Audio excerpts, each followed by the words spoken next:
ગઢપણ કે કેવું છે ગઢપણ, ઘરમાં ફાવે નહીં અને બહાર જવાય નહીં, એનું નામ છે ગઢપણ.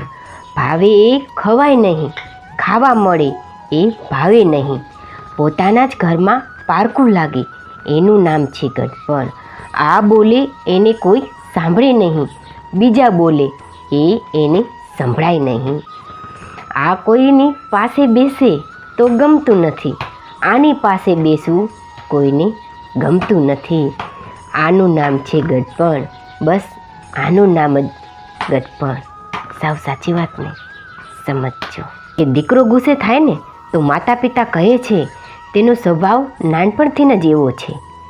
દીકરી ગુસ્સે થાય ને તો માતા પિતા કહે છે મારી દીકરી ગુસ્સે થાય છે ને પણ તેનું દિલ સાફ છે, પણ બહુ કોઈ વાતે પણ ગુસ્સો થઈ જાય ને તો એ જ લોકો કહે છે કે તે ખૂબ જ ખરાબ છે, ખૂબ જ ખરાબ સ્વભાવની, બગડેલી છે, કોઈ સંસ્કાર જ આપ્યા નથી, અથવા તેનો પરિવાર જ આવો હશે.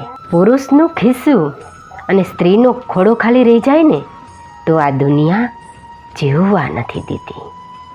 સાચી વાત ને. ચાલાક નહીં બનો ને તો ચાલશે, પણ લોકોની ચાલાકી ઓળખતા શીખી જજો, કેમ કે ભોળા માણસને દુનિયા મૂરખ સમજે છે. સમસ્યા જ જીવન જીવતા શીખવાડે છે, બાકી સુખ તો આળસુ બનાવે છે.